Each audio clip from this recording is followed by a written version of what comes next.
దేవునికి స్తోత్రం. ఈరోజు దిగ్విజయుడగు దేవదేవుడైన యేసుక్రీస్తు ప్రభువారి యొక్క విజయవంతమైన వాగ్దానం. ధైర్యం తెచ్చుకొనుడి, నేను లోకంను జయించున్నాను. యోహాను సువార్త 16:33. ప్రియా దిగ్విజయుడగు దేవదేవుని బిడ్డలారా, మీ అందరికీ యేసుక్రీస్తు మహిమ కలిగిన ఘనమైన నామములో ఈస్టర్ శుభాకాంక్షలు తెలియపరుస్తున్నాను. దేవుని బిడ్డలారా, మీరంతా బాగున్నారు కదూ?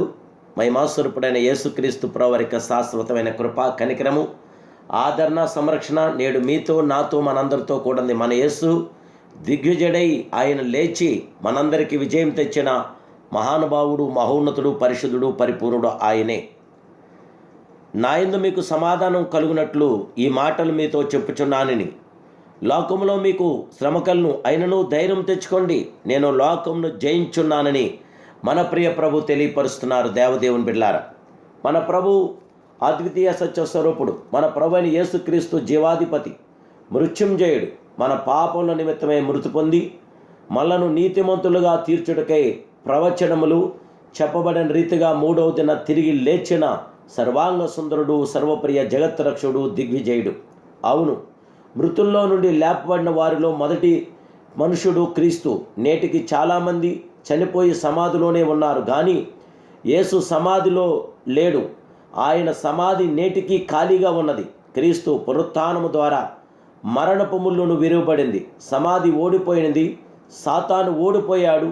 యేసుక్రీస్తు ప్రభువారు నేడు మీకు నాకు గొప్ప విజయం తెచ్చిన విజయ ప్రదాత, మహిమాస్వరూపుడు మన యేసయ్య. యేసుక్రీస్తు ప్రభువారు ద్వారా అంధకార శక్తిని, సాతాను శక్తులను నాశనం చేసిన క్రీస్తు జయించాడు. ఈరోజు ప్రియులారా, విజయం పొందిన సిలువగా మనందరం కూడా సిలువ మార్గము ఆయన ఒక పిరికివాని వలె కాక విజయ వీరునిగా నడిచి జయం పొందాడు. లోకమును, శరీరమును జయించాడు. సాతాను తలను చితకు తొక్కి జయం పొందిన సర్వప్రియ జగత్ రక్షకుడు, సర్వోన్నతుడు మన ప్రియ ప్రభు అని యేసుక్రీస్తు ప్రభువారు. దేవదేవుని బిడ్డలారా, దేవుని బిడ్డలారా, మన ప్రియ ప్రభు మనకి గొప్ప విజయం తెచ్చిన విజయప్రదాత. యేసు మనలను ధైర్యపరచుటకు, విశ్వాసంలో మన ఆత్మీయ జీవితంలో కొనసాగించుటకు ఈ మాటలు పలికాడు. ఈ లోకంలో మనకు ధైర్యం కావాలి. ఆయన ఈ కడవరి దినాల్లో అపవాది అనేక విధములుగా మన మీద దాడి చేయుచుండగా వాడిని ఎదిరించుటకు ధైర్యం అవసరం. అందుకే ప్రభు ధైర్యంను గురించి తెలియపరుస్తున్నాడు. సాతానును జయించాడు మన ప్రియ ప్రభు. సాతాను యేసుక్రీస్తు శిలువ మరణం ద్వారా జయించాడు. అపిత్రాత్మను, దయ్యములను వెళ్ళగొట్టాడు. సాతాను క్రియలను లయపరిచిన సర్వాధికారి మన ప్రియ ప్రభు. యేసు పాపం లేనివాడు మరియు పరిశుద్ధుడిగానే జన్మించాడు. ఆయన పాపమెరగడు. పాపులను వారి పాపముల నుండి విడిపించుటకై నరవతారం ఎత్తిన మహిమాస్వరూపుడైన పాపములను జయించాడు ఆయన శిలువ ద్వారా. అలాగే మరణమును జయించిన మహిమాన్వితుడు యేసు మరణమును జయించి లేచాడు. ఆయన మృత్యుంజయుడు, మరణ బంధములను తెంచివేశాను. మరణములను నిరర్ధకము చేసి ఆయన జయశీలుడు అయ్యాడు. అలాగే పరభూలోకముల మీద జయం పొందాడు. యేసు పరలోకమందును భూమి మీదను సర్వాధికారం ఇవ్వబడినవని చెప్పాను. ఉన్న అధికారములన్నీ ఆయనవేనని, అన్ని ప్రభుత్వములకు పైన ఆయన ప్రభుత్వమునుండని పలికిన మహానుభావుడు ఆయన. శరీరేచ్ఛల మీద జయం పొందాడు. యేసుక్రీస్తు శరీరము జయించాడు. ఆయనకు అనుగ్రహింపబడిన వారి నిమిత్తము యేసు ప్రార్థించాడు. దేవదేవుని బిడ్డలారా, లోక భోగముల మీద ఆయన జయం పొందాడు. యేసు లోక భోగములు జయించాడు. ఆయన ఏనాడు సుఖమును ఆశించలేదు. ఎన్నో త్యాగములు చేసిన మహిమాన్వితుడు. ఆయన ఆకలి దప్పులను త్యాజించి దైవ చిత్తమే ఆయనకు భోజన పానాదులుగా తెలియజేశాను. దేవదేవుని బిడ్డలారా, రోగముల మీద ఆయన జయం పొందాడు. ఆయన సకల రోగ పీడితులను స్వస్థపరిచిన మహిమాన్వితుడు. అనేక వ్యాధిగ్రస్తులను బాగు చేసిన సర్వాంగ సుందరుడు. ఆయన అనారోగ్యము నొందిన వాడు కాడు. దేవుని బిడ్డ కానీ అనేకులను బాగు చేసిన మహిమాస్వరూపుడు.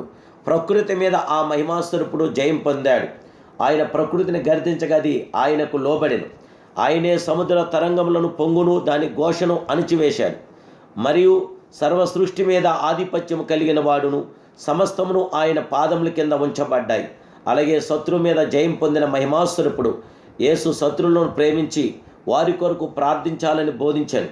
శత్రువులను క్షమించవలని కూడా ఆయన తెలియజేశాడు. సమాధానము జీవించమని ఆదేశించాడు. యేసు తను సిలువలో అనేక శ్రమలకు గురి చేసి తను అపహసించున్న శత్రువు సమూహం చూసి వారిని క్షమించమని ప్రార్థించిన మహిమాస్వరూపుడు. దేవదేవుని బిడ్లారా, సర్వోన్నతుడైన దేవుని బిడ్లారా, ఆయన ఆగ్రహం మీద కూడా జయం పొందాడు. యేసుక్రీస్తు కోపపడిన సందర్భాలు కొన్ని ఉన్నవి. ఆయన కోపంతో దేవాలయంలో వ్యాపారం చేయుచున్న వారిని బయటకు వెళ్ళగొట్టారు. చంటి పిల్లలను ఆటంకపరచు వారి మీద ఆయన కోపపడిన కానీ పాపం చేయలేదు. ఈరోజు దేవదేవుని బిడ్లారా, యేసు పొందిన విజయములు ఎన్నో కలవు. ఆయన పొందిన విజయములు ఆయన యందు విశ్వాసం ఉంచిన వారికి దొరికినవి. లోకంలో జీవించే మనకు ఎన్ని శ్రమలు కలిగినను దిగ్విజయుడైన యేసే మనల్ని నడిపించను గనుక అధైర్యపడక ముందుకు సాగిపోదాం. ఈ 2026 సంవత్సరం అంతయు దేవుని కృపధార నింపటానికి ఆయన్నే ఎల్లప్పుడూ స్తుతించి మహింపరిచి ఘనపరిచి దేవదేవునికి మహిమార్థంగా మన జీవితాలు కొనసాగిద్దాం. అశాశ్వతని లోకాన్ని మీరు ప్రేమించగా శాశ్వతమైన దేవదేవుడైన యేసుక్రీస్తు ప్రవరకు రూపంతో నింపబడి ప్రభుని ప్రార్థించండి. ప్రభు యొక్క గొప్ప దీవులు పొందండి. దేవాది దేవుడు ఈ సంవత్సరం అంతయు మిమ్మల్ని ఆదరించి దీవించి గొప్ప విజయము దాయి చేయునుగాక. ప్రార్థన. మహాపరిశుద్ధుడును మహోన్నతుడు సర్వోన్నతుడు సర్వాధికారమైన మా ప్రియ దిగ్విజయడానికి స్తోత్రాలు. సర్వాంగ సుందరుడా నీకు స్తోత్రాలు. నీ మాట సత్యం, నీ మాటలో జీవమున్నది. నీ కుమారుడు యేసు రక్తంతో మమ్మల్ని నింపి దేవా మాకు జయ విజయంలో దయచేసి మీ బిడ్డలైన మమ్మల్ని అందరినీ బలపరచండి, ఆదరించండి, జయ విజయం దయచేయండి. మా దిగ్విజయుడివై, మా జయశ్రీయుడివై, విజయశ్రీయుడివై నిలిచి పరలోక గొప్ప నీ ప్రసన్నత మీ బిడ్డలైన మాకందరికీ సమృద్ధిగా అనుగ్రహించమని యేసు నామములో ప్రార్థిస్తున్నాను కన్న తండ్రి. ఆమేన్, ఆమేన్, ఆమేన్. May God bless you.